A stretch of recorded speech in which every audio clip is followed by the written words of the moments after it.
Le ghusl est un bain rituel islamique de tout le corps, de la tête aux pieds. Le ghusl est parfois wajib et parfois mustahab.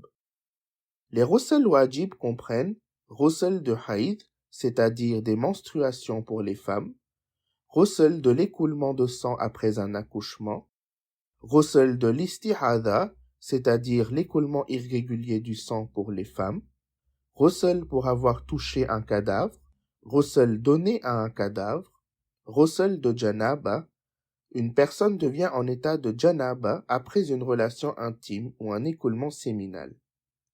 Lorsqu'une personne est en état de janaba, il est interdit de toucher une lettre du Coran avec une partie quelconque de son corps ou les noms d'Allah, quelle que soit la langue dans laquelle ils sont écrits. Il est préférable de ne pas toucher les noms des prophètes, des imams et de Sayyida Fatima salamullahi alayha également. Il est interdit d'entrer dans le Masjid al-Haram à la Mecque et dans le Masjid du prophète à Medina.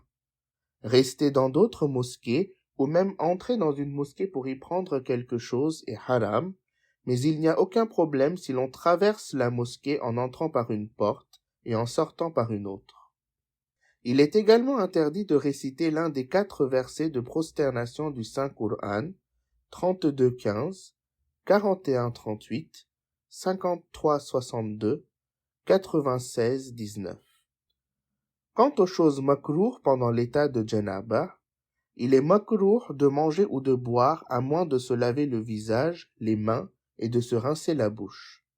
Il est makrouh de lire plus de 7 versets du Saint-Coran qui n'incluent pas les versets de prosternation.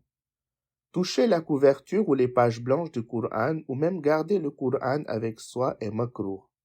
Se teindre les cheveux, s'enduire le corps d'huile ou dormir sont makrouh dans certains cas. Il est wajib d'effectuer le ghusl si vous êtes en état de janaba avant l'une des 5 prières quotidiennes. Il y a 2 façons de faire le ghusl. La première consiste à immerger tout le corps dans l'eau en une seule fois, mais il n'est pas nécessaire que le corps entier soit sorti de l'eau avant de commencer le ghusl. Par exemple, nous sommes déjà dans l'eau mais notre tête ne l'est pas. Nous faisons l'intention de faire le ghusl et nous nous immergeons complètement en nous assurant que l'eau atteint toutes les parties du corps. C'est fait. Notez que si une personne est dans son ihram pendant qu'elle accomplit le hajj ou la umrah, elle ne doit pas effectuer ce ghusl immersif.